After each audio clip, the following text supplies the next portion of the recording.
Good afternoon and welcome to the City Club of Eugene's January 10th, 2025 program, Creating a Resilient and Sustainable Water Supply for Eugene and Springfield.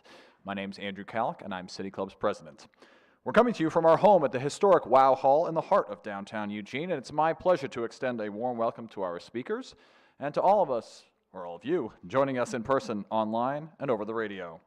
Since 1990, City Club has been dedicated to our founding mission to build community vision through open inquiry. In accordance with our mission and purpose, we hope to help connect people throughout our community and across generations, identities, experiences, and perspectives.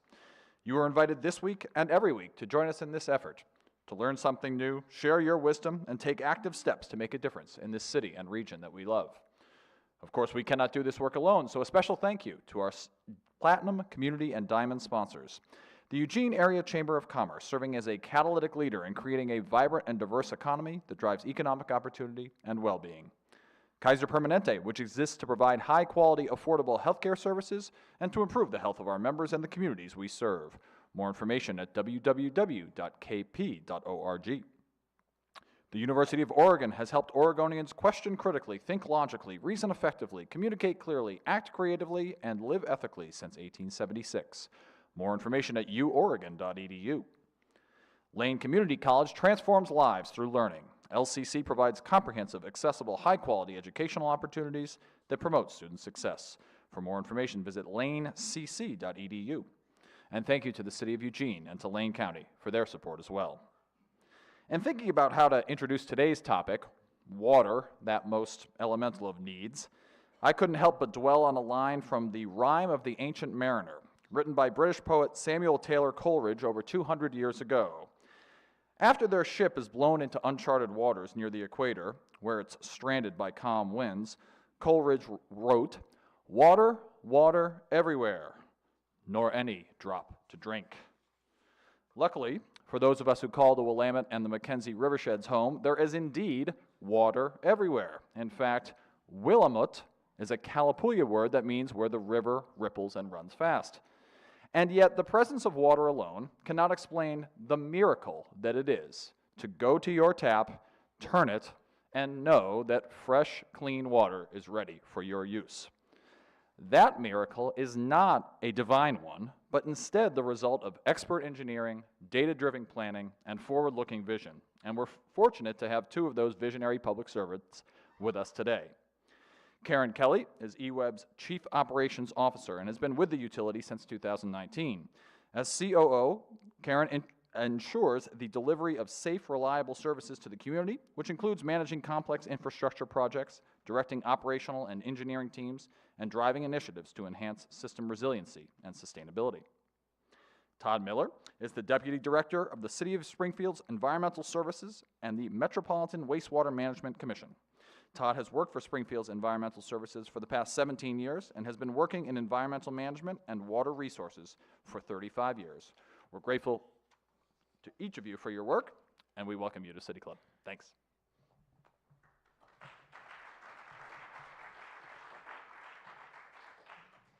All right, thank you, Andrew. We promised a very exciting presentation for you all today, so I'm sure that disco ball's fired up and ready to go when we get going here. It's good to be here at the Wow Hall. Hello, and thank you for having me here today. As introduced, my name is Todd Miller, and I am the Deputy Director of the City of Springfield's Environmental Services Division. In that capacity, I also support the management of the Metropolitan Wastewater Management Commission's Regional Wastewater Program, which we refer to as the MWMC. Next slide, please. The MWMC protects our community's health and the environment by providing high-quality wastewater services to the Eugene-Springfield metropolitan area in partnership with the cities of Eugene, Springfield, and with Lane County. We strive to be recognized as a leader in protecting water quality through sustainable and fiscally responsible practices. Personally, I have been stewarding water resources, protection, and environmental restoration for my entire 35-year career. My efforts have spanned groundwater and soil studies and contamination cleanup, wetland and stream restoration, and for most of my 17 years with Springfield, advancement of wastewater management practices and sustainability. The outcomes of these efforts have been made possible through extensive collaboration and partnership throughout the community and across the landscape. Next slide, please. Today, I'm sharing with you one of the most exciting developments of my 35-year career. The MWMC has been awarded $4 million in federal grant funding and is aligned for an additional $2 million of state incentive funding to build our first ever community supply of recycled water. I'll talk about what recycled water is and why it is important for our environment and the community, and how the MWMC's project warrants the funding we were able to attract it. First, let's talk about the journey of water. Next slide, please. Many of you likely recall the basics of Earth's water cycle: evaporation from the oceans and other water bodies, condensation into clouds, and precipitation onto the surface, with infiltration into groundwater and runoff into our creeks and rivers. What's amazing about this process is that it has been going on for billions of years with the same water molecules. Virtually all of the water we have on the planet is the same water that the first fishes swam in, that the dinosaurs waded through, and that our ancestors drank. A fascinating fact from Neil deGrasse Tyson notes that in just 1 cup of water on your table before you, there are enough molecules to mix 1,500 of them with every other cup of water on the planet. Water gets around. Many of you also likely recall that most water is salt water. Andrew mentioned that in the Rime of the Ancient Mariner. Over 97% of our water is in the oceans. Most of the remainder is locked up in ice. Less than 1% is fresh water available to people, and less than 1/100% is surface water. And our groundwater and surface water supplies are constantly being diminished and compromised.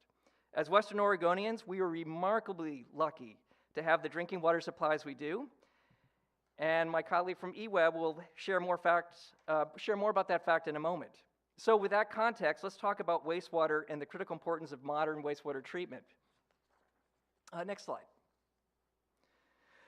While water molecules, for the most part, do not break down and get created anew, we know that water can be polluted and be unsafe to drink. Many of us don't think about what happens to that clean tap water after we flush it down the drain. But in the entire Eugene, Springfield metro area, it all goes to one place: the MWMC's Regional Wastewater Treatment Facility here in Eugene on River Avenue. Once there, it undergoes an impressive series of naturally based processes, including solid settling, aeration, microbial digestion and particulate breakdown, and then final disinfection of the clean water to return to the Willamette River. Along the way, we harness recoverable resources such as nutrients and carbon for growing plants, methane gas as a renewable energy supply, and recycled water for non-potable uses, which I'll talk about more in a moment. But let's reflect on how important this wastewater process is.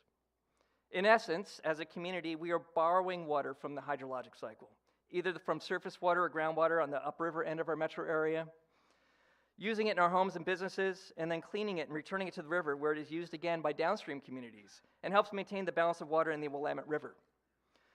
That reuse and environmental asset aspect is critically important. Less than 100 years ago, we were dumping raw sewage, untreated, tannery waste, and other, let's face it, plain, gross wastewater directly into the Willamette. Fish could not survive the waters near Newburgh and Portland. Oregonians stepped up and embarked on stopping the pollution and began treating wastewater. So much so that in 1972, the Willamette River was National Geographic's cover story for its remarkable restoration. That same year, the Federal Clean Water Act came into being, prompting Eugene and Springfield to join forces to build a modern, upgraded wastewater treatment plant for the entire metro community.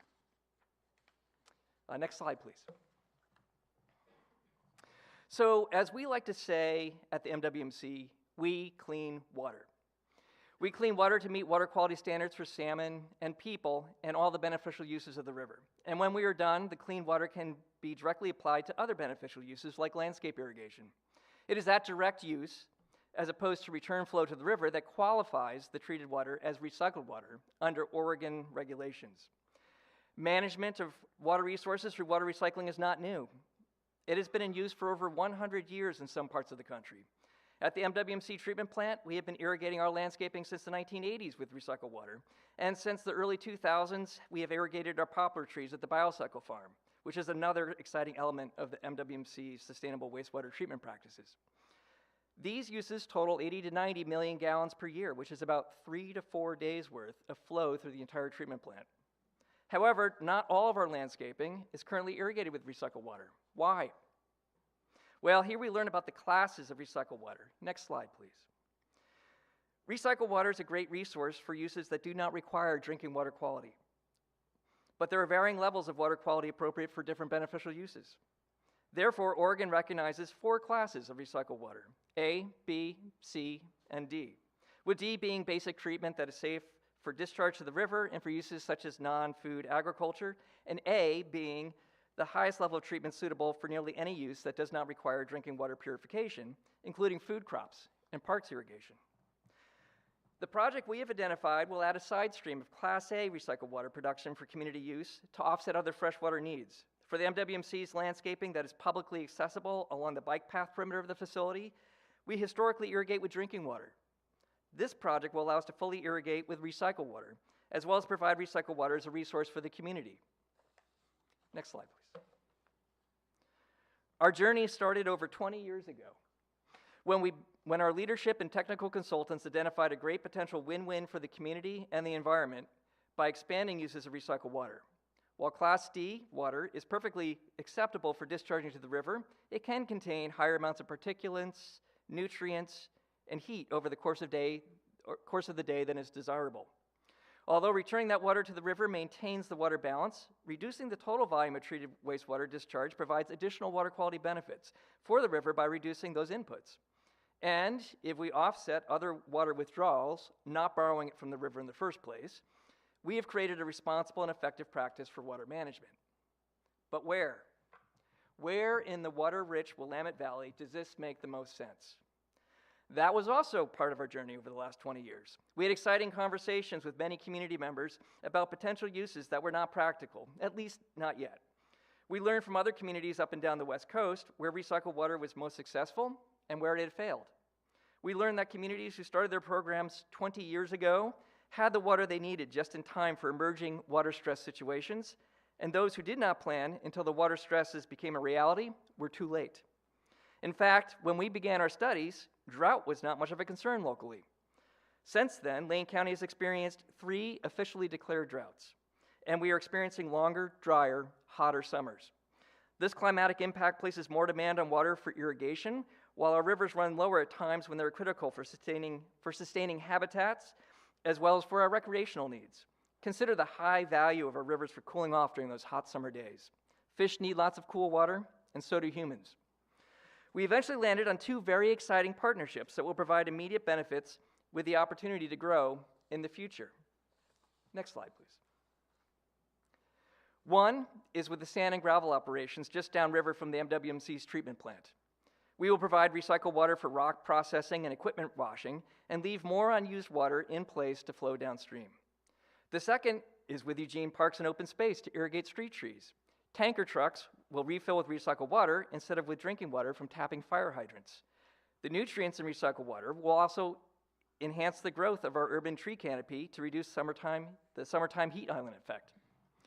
These partner uses are well aligned to introduce our community to the demonstration of safe, beneficial, meaningful, and effective recycled water practices and good management and stewardship of our water resources.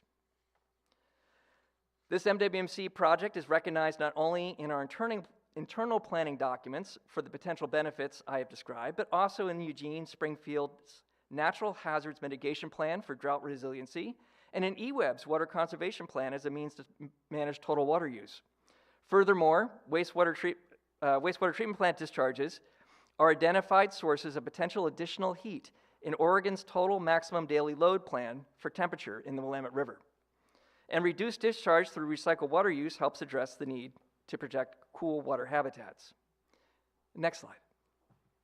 It is for these kinds of reasons that the Oregon legislature directed the Department of Environmental Quality in 2023 to identify barriers to community adoption of recycled water uses and how to advance this important water resource. It is also for these reasons that the MWMC's project earned recognition from the Federal Bureau of Reclamation to garner $4 million in drought mitigation funding, and from the State Department of Environmental Quality for up to $2 million in green project incentive funding. We expect both funding agreements to be signed this month, and we are poised to go into construction contracting and to be breaking ground later this year. If all goes well, we should be producing this new recycled water stream by the end of 2027.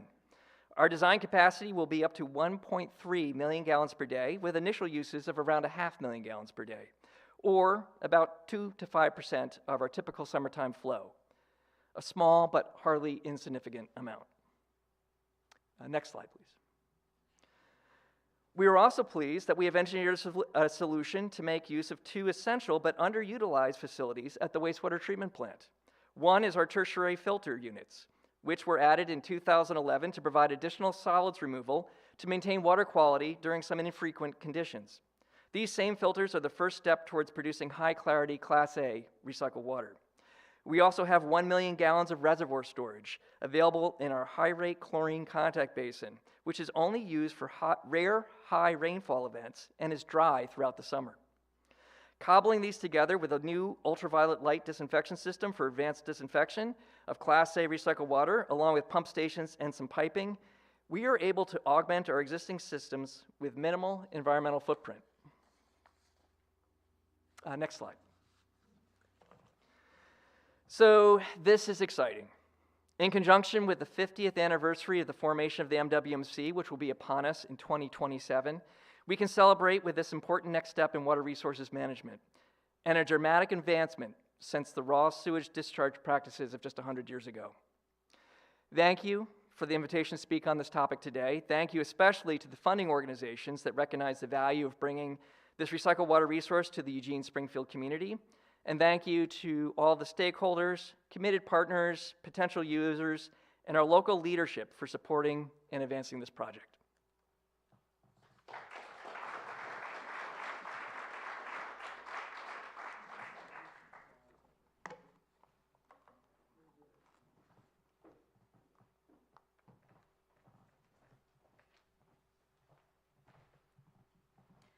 Good afternoon, everyone. I'm Karen Kelly. I'm the Chief Operations Officer for the Eugene Water and Electric Board. I will refer to Eugene Water and Electric Board as EWEB likely throughout this presentation. I want to make sure everybody knows what that is. It's an honor for me to be here today. I have not been before the Eugene City Club before, and I'm thrilled to have all of you interested in the topic of water. It's one of my favorite ones to talk about, so I'll try to be concise and not go off on any tangents. I'd like to start off by telling you just a little bit about EWEB. We are governed by a board of commissioners. There's 5 of them. One is in the audience today, John Brown. Thank you for being here today. They serve as a guiding light in our investing resources to make our water and electric systems more resilient. They represent our customers and keep us aligned with the customer values are as we're making decisions for our infrastructure. Our public ownership means that EWEB can be values-driven rather than profit-driven. This is important to me as someone who's always worked in a public realm. I feel strongly that we need to be talking about value and less about profit. This is important as we're called upon to provide water and power to over 200,000 people in this community, not just today, but into the future.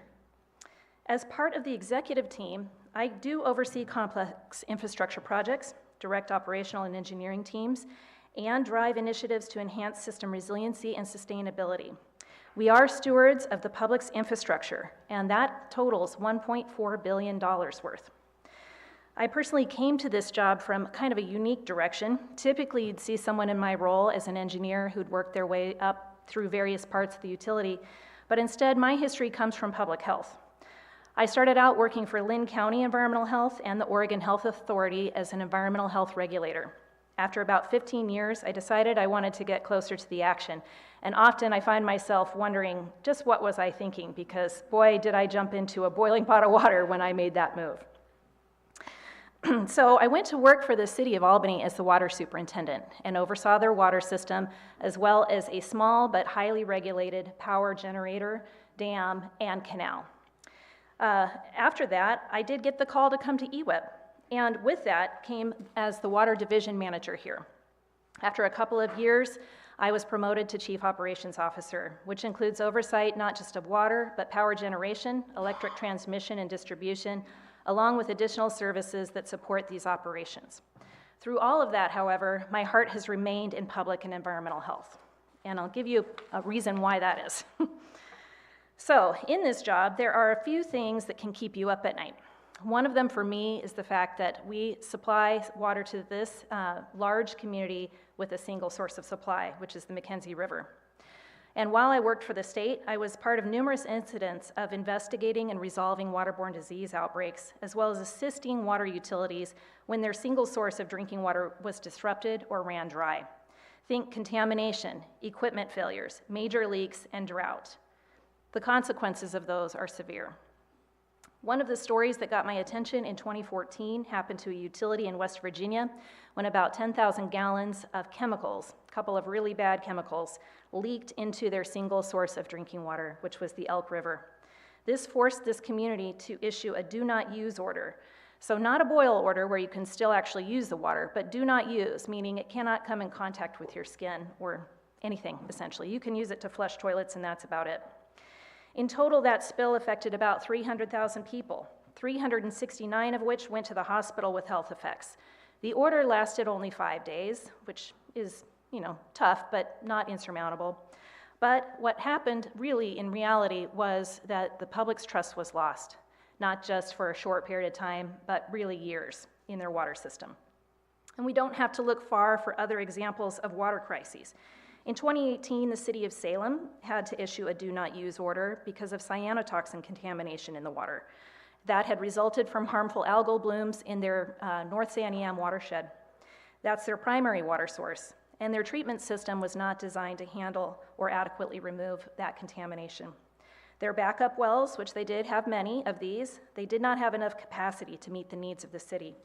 The order lasted over a month and had a huge impact on residents and the local economy. It resulted in the governor issuing a state of emergency. Just this fall, the city of Asheville, North Carolina, experienced a hurricane that totally devastated their water system, leaving residents without usable tap water for nearly 2 months.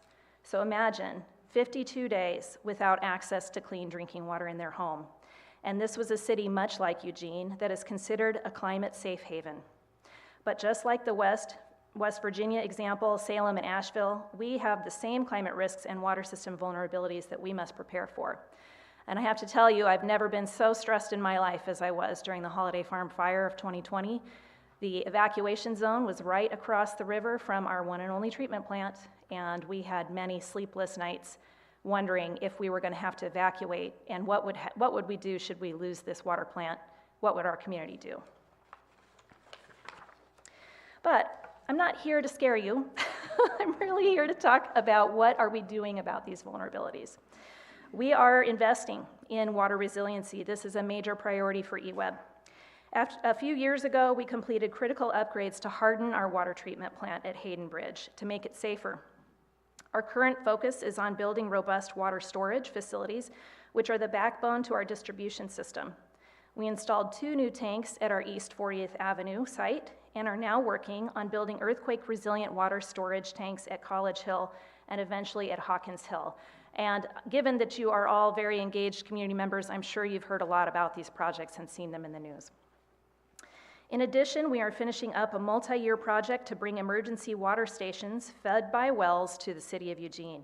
We have 7 sites, 1 is still under construction, and these provide water that's for domestic use. So people have to physically get to these sites, have containers that they fill up, and bring those back to their home. But this is critical for us should we experience a major earthquake or a long water outage, because this will keep folks living. And that's how serious this kind of situation actually is. Because if we were to have a major earthquake, our pipelines, all 800 miles of it, are not completely seismically robust. There's no way for us to make that happen overnight. So we continue to work on that, but these stations are critical for us. And I want to see a show of hands for folks here if you've been to one of our sites. That's pretty good. I'd say almost 50%. At the end of this presentation, I'll show a map of where these locations are, and hopefully folks will take note of that so you know where to go in an emergency. We are also moving forward on the largest and most impactful resiliency project in recent history for EWEB, establishing a second source of water by building a new water treatment plant on the Willamette River. And for the rest of the presentation, I'm going to focus on this because I want to give you the details on why this is so important for our water system resiliency here locally. Of the 20 largest cities in the Pacific Northwest, Eugene is the only one with a single source of drinking water. Given that we only have 1 to 2 days of water supply in the system during peak usage months, that puts us at high risk should we have a major event, such as critical equipment failure, hazardous material spill into the river, or a natural disaster. It also impacts our operations in parts of the plant that are difficult, even impossible in some cases, to take offline for maintenance and repair. That is a primary concern for me personally. So folks have asked me, well, why don't you just build more storage out in the system? Wouldn't that take care of the problem? And I think what folks typically don't realize is that we're constantly balancing the needs of the customers with the quality of water. The more water storage you have out there, if it's not operated properly, the hydraulics aren't operated as such to keep the turnover happening and the velocity in the pipes, then you're going to have water quality problems. So much so that they can actually result in harmful disinfection byproducts that we have to keep out of the system. So for us, that's not an answer. For us, the answer is diversifying our water sources. That's the single most important thing we can do for our resiliency. However, it is not easy to find another water supply source. You must have state-approved water rights. This is a very complicated process. And some of these are constrained because of impacts to folks who hold the senior rights to the water sources. Interties are an important part of the solution. We have 5 interties with neighboring utilities. Those neighbors are Springfield Utility Board and the Rainbow Water District.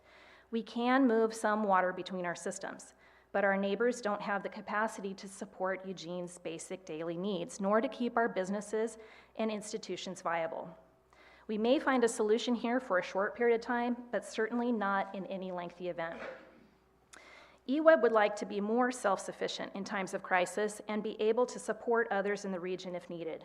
In other words, we would like to be an asset rather than a liability in the community.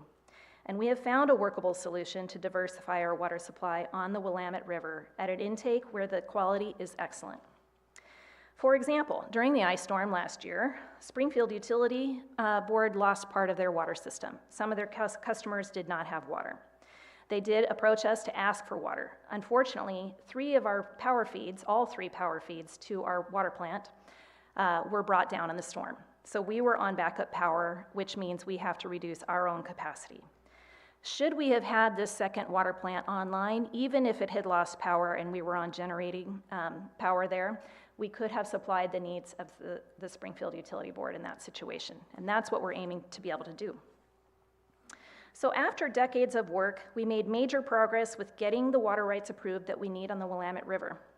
The location is upstream of urban areas at the confluence of the Coast and Middle Fork, near Mount Pisgah and Doris Ranch. There is a newly established confluence preserve just before the river reaches the intake site, which will help filter naturally and enhance the water quality through protected natural habitat and floodplain areas. At EWEB, we follow the multiple barrier approach to safe drinking water, which sets up barriers to contamination throughout the system, and it starts at the source.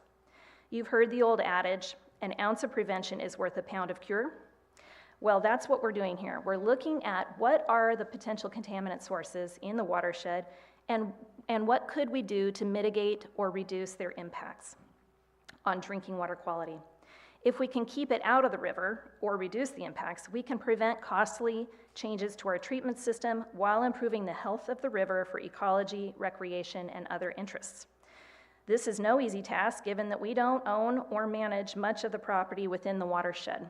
This is why it's so important that we have partnerships with other agencies and interested parties throughout the watershed. We have shown ability to get grants and leverage funding and amplify our resources by working together. We have an award-winning drinking water protection strategic plan. In fact, we just won an award this week from the Oregon Health Authority for that plan, and that's on the McKenzie River. We've implemented many mitigation efforts over the last couple of decades there, and we look forward to strategizing on protection measures for the Willamette much in the same way as we have with the McKenzie. For water quality, the McKenzie and the Willamette are both excellent sources of water. EWEB has been testing samples from the Willamette near the new intake for the last 10 years, and we have not detected levels of concern for over 250 regulated health contaminants, including pesticides, pharmaceuticals, PFAS, and others. PFAS is one of the hot topics here recently in the world of drinking water. It's a compound that makes materials fireproof and also non-stick, and those have been showing up in drinking water samples. We have not found that in the Willamette. You can visit the Willamette Water Treatment Plant website, which is under the project tab of our website, to view the detailed water quality information. We will continue to make that publicly available. The sources are also remarkably similar in parameters that have the greatest impact on taste and odor as well. That is a big interest, of course, to anyone who's drinking water, but also to some of the folks who are producing things, industries. I'm thinking of our breweries that we're so fond of here in Eugene, that have a high interest in what's this new water going to do, how will it taste, will it change my product? So there are some swings in the organic material in the Willamette that we don't see so much in the Mackenzie, but that can be managed through treatment. So how, through the treatment process, are we going to make the water better, especially if there are some differences? Well, the Hayden Bridge filtration plant currently uses a 3-step process: clarification, filtration, and disinfection that we follow up with pH adjustment to ensure that the water is not corrosive to pipes and plumbing. The new plant will take advantage of modern equipment and processes to improve on these basic steps and add a 4th treatment option to the process called ozone. Ozone adds another layer of safety and a barrier to contamination to the treatment process, and together with the granulated activated carbon caps that we'll have on our filtration, we can treat the more difficult compounds that traditional treatment processes were never designed for. So in terms of the project, I mentioned that we started down this road of planning for the new plant decades ago. It has been a very long haul. As part of this, we considered the alternatives. We acquired the site and began sampling. Last fall, we submitted our joint use permit application with the Department of State Lands and the Army Corps of Engineers. This is the environmental permitting part of the timeline. We look forward to hearing their feedback on the application soon as we advance through the process. We are also actively engaged with the City of Springfield Planning Department. This new plant will be located, like our current plant, within the City of Springfield, and their partnership is super important to us.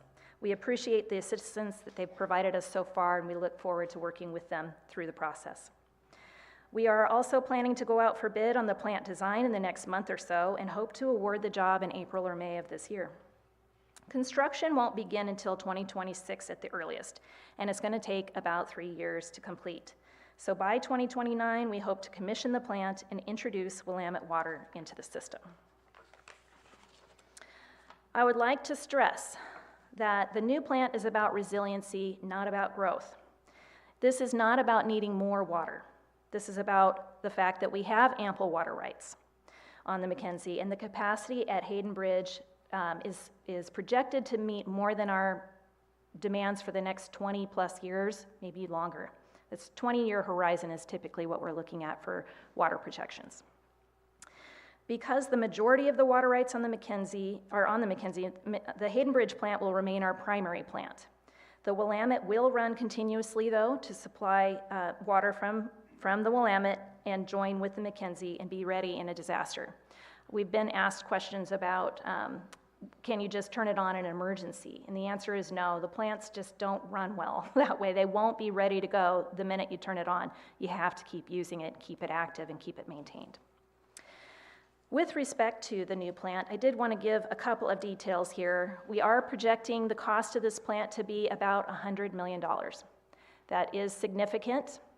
It will be something that we expect the ratepayers will be paying for. In fact, ratepayers have already started that process. The good news is that we are also applying for a BRIC grant. That's, I think it's Building Resilient Infrastructure in Communities. We have seen other water utilities go after this kind of funding and have been very successful. May not prove to pay for the entire plant, but we do expect to get a significant amount of grant funding for this to lessen the impact of the rates on the customer. We have, however, been planning for this for a while, and the rate impacts that we've seen so far of the 8% increase in water rates this year, 2.5% are attributed to the new plant. 8% means about a $3 a month increase in your water bills, and that's for an average residential customer. However, that still puts us as second lowest in water rates amongst our comparators. We haven't moved in many years. We've been down at the bottom, which is good news for us. We want to keep our rates low, and we do take rate impacts and affordability very seriously. With that, I think that we'll move on for questions. I did want to let folks know, if you have an interest in more details, you can visit our website. That is eweb.org/projects/Willamette-water-treatment-plant. And if you have questions that you would really like answered and want to talk with someone on the project team, maybe you can't find what you're looking for on the website, please feel free to email us at willamette.wtp@eweb.org. And on this slide, you can see, though it's terribly small, my apologies, the emergency well station sites. I'm going to just quickly list them off.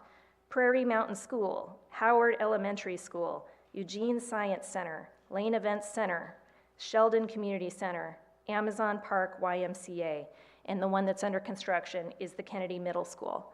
So please check that out. If you weren't aware of that, that's where you get to go in an emergency to have your domestic supply needs met. And with that, I think that Todd and I will open up for Q&A.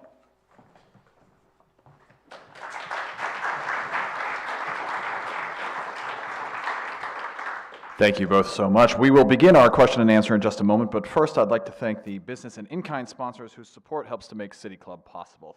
Thank you to our gold sponsors, the Network Charter School, Hudson Dental, Luvis Cobb, and the Lane Transit District.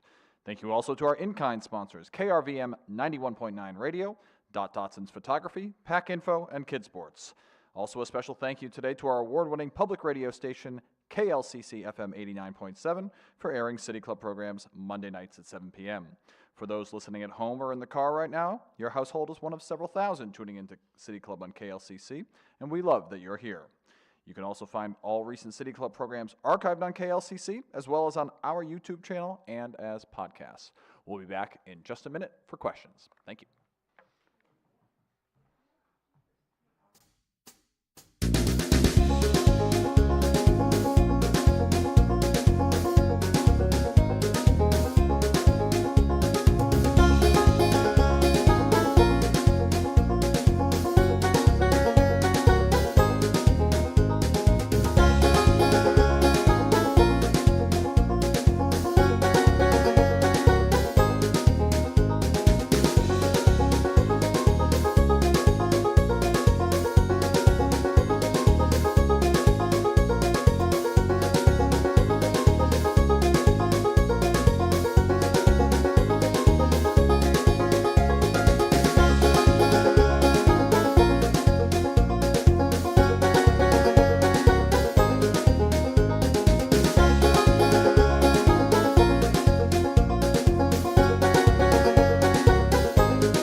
Welcome back to the City Club of Eugene. We're now on to question and answers with our panelists from eWeb and the City of Springfield. First question. Good afternoon. I'm Doug Bovee from Springfield, now formerly from Eugene, so interested in the connection and overlap. Anyway, I have a fundamental question. I do not, given the water cycling, which you folks really nicely talked about, I don't understand why drought and what is drought?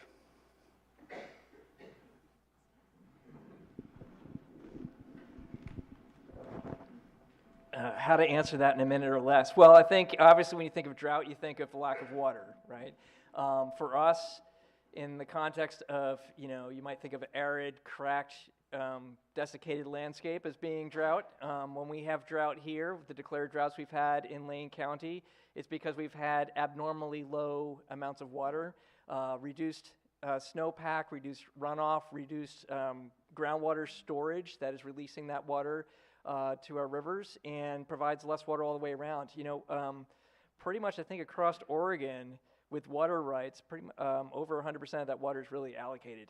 There's already people that have dibs on that water. So when that water supply goes down, it's not what it has been historically, then that's a drought situation for us. Somebody is going without water. And particularly with habitat, the different species need water and have historically evolved with certain volumes of water and qualities of water at certain times of year. When that system gets perturbed and doesn't have the same amount of water at the same times that we used to, that's a drought impact. You want to add to that? I would just want to add that we are very fortunate here on the Mackenzie that the geology is such that it is mostly snowpack that is feeding it. The water gets into our groundwater supply up in, if you know where Clear Lake is, way up there's a bunch of springs that feed the Mackenzie River, and that water has been underground for about 7 years before it comes out as flow to the Mackenzie. So when we have watched drought from a drinking water perspective, 2015 was a significant year for us. We did find that the base flows in the Mackenzie stayed very steady. So drought is certainly a concern. We want to maintain stewardship and be conserving water during a drought. But I'm also feeling pretty comfortable that that base flow is going to sustain our needs for the immediate future. Thank you. Jerry Smith, City Club member here in Eugene. With the wildfires in Los Angeles, they were caught with not enough water that actually the hydrants went dry, and it remains that way. Have we any backup? There certainly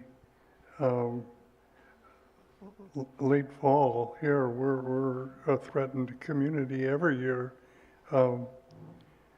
And do we need more resources in terms of saved water?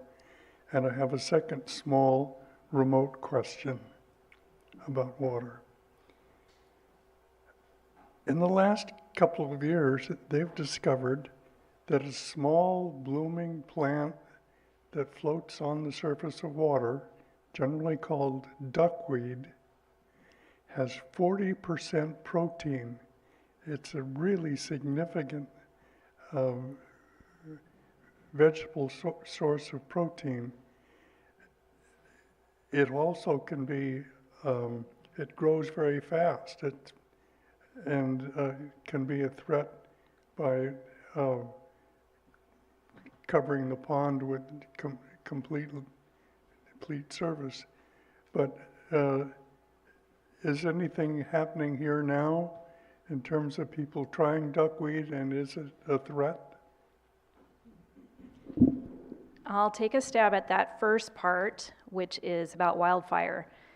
So EWEB is highly concerned about fire impacts. We do have some high-risk fire zones for our electric customers upriver, certainly, but also in South Eugene. We have another area that's considered a high-risk fire zone.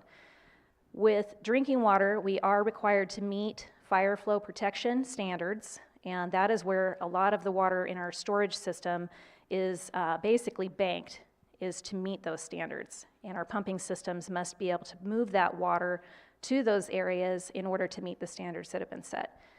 We do meet the standards. That is not to say that we shouldn't have more backup supplies ready to go and working with the fire department to make sure we can haul water to areas that maybe we need it. Is certainly a big concern for us. On the duckweed, I'm not familiar with that myself. I will say that we do have environmental specialists on staff. We have our own laboratory. We do sample for a variety of things in water, including in our watershed itself, looking for anomalies, looking for new sources of potential contamination. And I would defer to them to be able to answer your question about duckweed because I'm not familiar with it, but maybe Todd is. Yeah, I'm going to disappoint you in the duckweed one. I'm aware of it. I don't have the insider knowledge on it, but I want to tie actually that question, the two questions you asked with the first question too, related to drought and firefighting, and then plant and aquatic plant growths or blooms. Those things are all tied together. So, you know, the more nutrients, sediment transport that happens, and that increases with wildfire into our water landscapes, the more drought conditions or less flow that we have in our water, the more that it's concentrated, and the more that it exacerbates plant growth, harmful algal blooms, for example. And it's just part of the overall complexity of the system that we think about when we're managing these water resources. The best way to use recycled water, protecting the Willamette River with the water treatment that we do. And another fascinating fact that I stumbled upon I talked about those exciting opportunities for recycled water when we started talking with the community.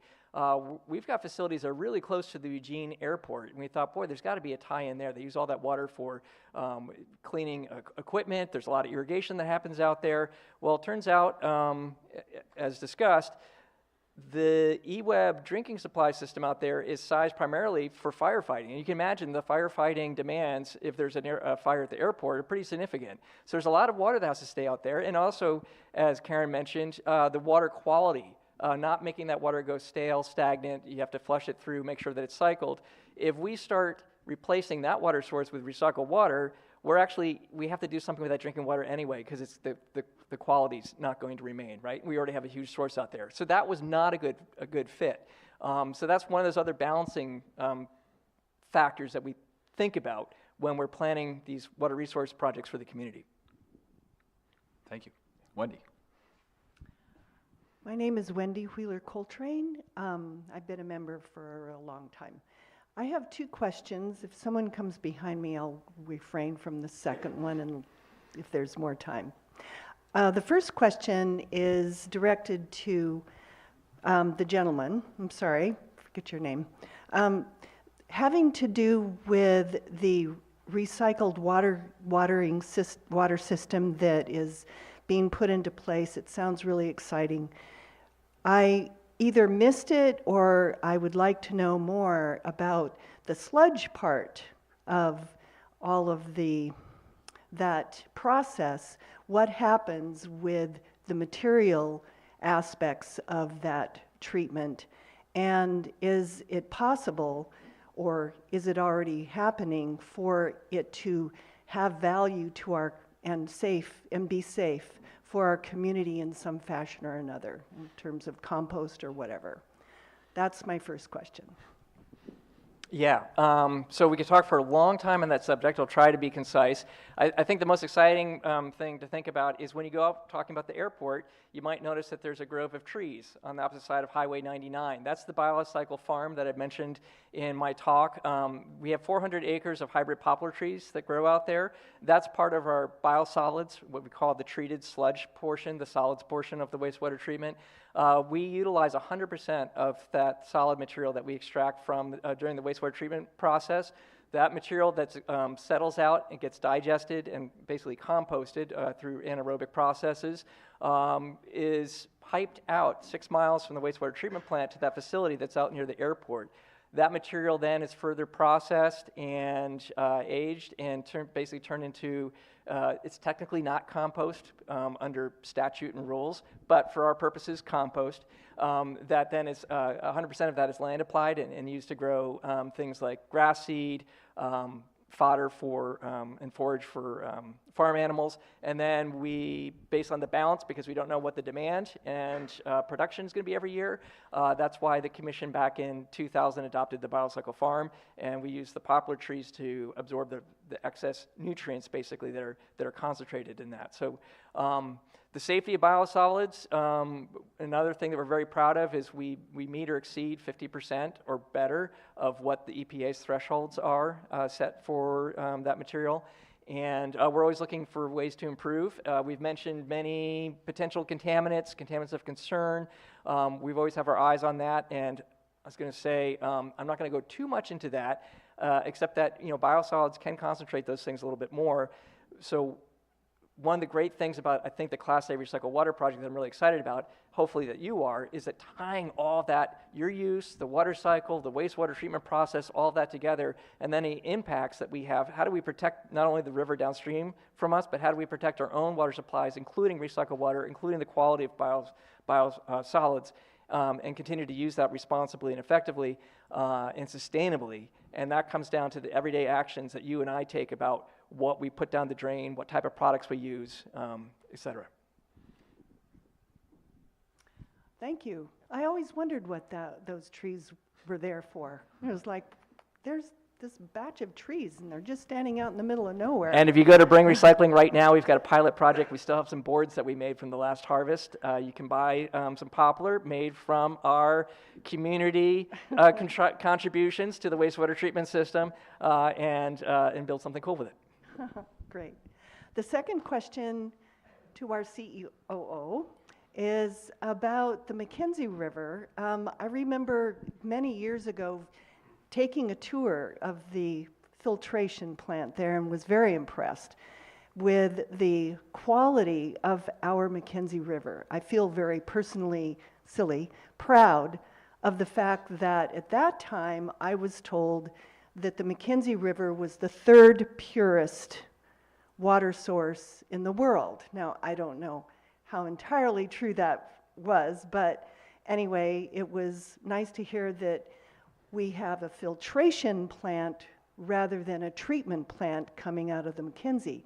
That was many years ago, and I would like to know where do we stand with the Mackenzie now in terms of its purity, its cleanliness? Do we need to start with treatment there now?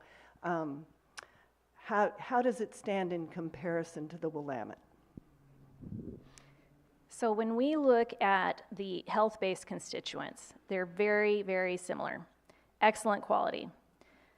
I would have probably said that our Hayden Bridge is a filtration treatment plant. There is treatment there. As with any surface water body, we have to meet the health standards, and that does require certain processes. So I don't think I would have called it only a filtration plant. There's a lot that goes on there, and it is all science-based and intended to meet the Safe Drinking Water Act requirements. The new plant on the Willamette is, like I mentioned, going to be much the same in terms of the basic treatment processes, but we are adding additional barriers to contamination to deal with any new types of contaminants that have come our way.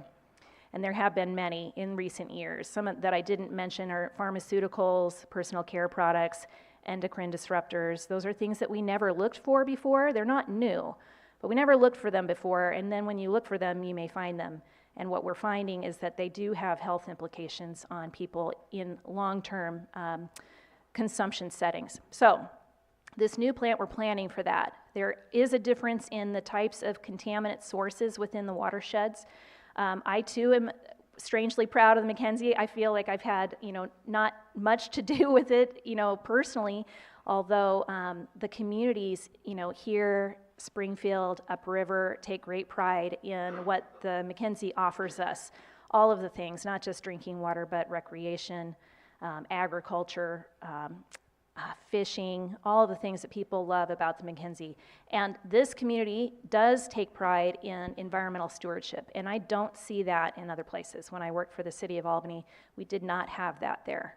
And so the result of that is that you then just rely on your treatment systems instead of being preventative and keeping those contaminants out of the water body themselves. And that can have other effects. So one of the things I think I'd just like to say about it is, in planning, so at the Hayden Bridge filtration plant, we do have ability to treat for cyanotoxins. We turn that ability on when we have a problem. So our monitoring systems up throughout the watershed give us an early warning sign that we might have a problem. So we can treat for that there, but at the new plant, it's going to be operating full-time all of the time. So we're just planning for the future. These are things that people didn't think about a couple of decades ago. In fact, I didn't either. When I first started, this is my 29th year in my career, folks were just beginning to look for lead in drinking water. So things do evolve over time, and we're trying to evolve with it. I hope that answers the question. That's great. Thank you. Kurt? Hi, I'm Kurt Yiter. Thank you both for being here and explaining that both agencies and the city governments are proactive, ecologically minded, sustainable. It's, as a voter and a ratepayer, it's what I hope to hear. So this was very good. Also, thank you for getting federal funds to help with these large cost projects. So the question is, I read that the incoming federal administration is interested in cutting a couple $1 trillion out of the budgets. Since your projects are several years in the making, are they at risk? Thanks. I would say I don't have a crystal ball, so I always plan for the worst and hope for the best. So our funding has been secured through rates. Our planning is in the rates. There's still a chance that some other economic driver may make us change our mind. We're fully in the throes already on our project, so I find that difficult to see happen for us here, but nothing is 100%. I'm definitely hopeful that that does not happen. I think most folks do understand the importance of clean, safe drinking water, including the new administration, but time will tell. Yeah, I basically ditto Karen's remarks. Don't count on that money until you actually have it in hand. So we are being very cautious about that, and we actually just was consulting with some of our staff this morning and consultants on making sure, like, how secure is this federal funding if we don't have it. It's basically they don't give it to you. You get reimbursed as your expenses move along. So it is a several-year project. So we're very hopeful that is not at jeopardy, but it's something that we are cautious about for sure. Thank you. Mary? On a completely different forward trajectory, sometime this school year, Network Charter School kids are sampling the water in the Willamette River and learning how, at Alton Baker Park, and learning how to evaluate water safety. We heard a little bit about your path through public health, but what I'm interested in is, if a kid is captivated by the notion of preserving water, what are the steps out of high school they might take, both not just the college-driven, but the trade-driven? What direction might they take next that would lead in the direction to be good water keepers? Well, I'm going to jump at the opportunity to put a pitch out for wastewater treatment operators. That's a career that I wasn't really familiar with that track in all my years in water resources until I actually started working for a wastewater treatment facility. And those jobs, that workforce is very limited. across the nation right now. We don't have enough people, and that's a trade-oriented job. You don't necessarily need to be go through a four-year college program to get into it. We've got a few community college programs in Oregon. I don't know off the top of my head. That's one way. Lane Community College has some water resource programming. That's a really good place to start, for example. And reach out to the MWMC. Go to our MWMCpartners.org website and reach out, make a contact, get a treatment plant tour. That is super fascinating and turns a lot of students on to a subject that in the classroom might be a turn off. Once you see all the engineering and the impressive input and then final output product, it's pretty mind-blowing, and it's exciting. We've had many a student come through there and get very excited about the water career that way. Yeah, I agree with everything Todd just said, and I'm always happy to hear that folks have an interest. We do also put on some job fairs from time to time, so I would keep looking at our website. Our communications group does let folks know when we're doing things like that. For example, you can have a GED all the way up to a PhD and work somewhere in eWeb. In the water world, we have seen a downsizing of the community colleges taking interest in keeping the programs going. It has been a disappointment to us. But any kind of science-based program would get you on the right path. Engineering is another great avenue to go. But feel free to reach out. If you've got somebody who's interested, we can connect you. Jane, we have time for one more lightning round, so thank you. Mary's question was so great. Mine is a little more persnickety. Mary's question was so great. Mine is a little more persnickety. I was fascinated by the reports that were coming out about how you could tell how much COVID was in a community from testing the water at some point. And I'm wondering, I'm assuming that's still going on. What is that point? Are you testing for flu too? Tell me more about that. Wastewater question. All right, I'll try to answer that really quickly. Yeah, that's another exciting project that MWMC was a partner with OSU for COVID testing. It was done around the nation.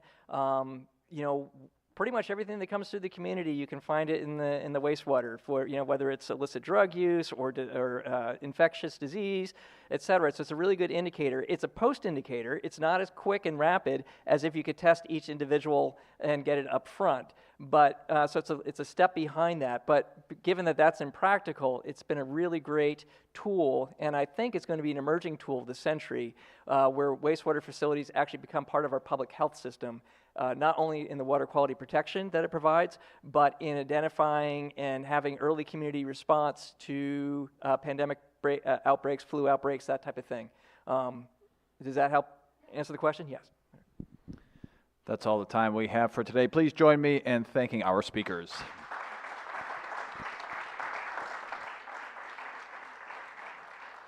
This has been our January 10th, 2025 conversation at the City Club Eugene. Special thanks this week to Ralph Pledger, City Club board member and the coordinator of today's program. We are off next Friday, January 17th. That's in honor of Dr. Martin Luther King Jr.'s birthday. But we'll be back in 2 weeks' time on January 24th for a preview of the state's legislative session featuring Democratic House Speaker Julie Fahey and Representative and Deputy Leader of the Republican Party, Lucetta Elmer. That'll be a fun one. See you all next time.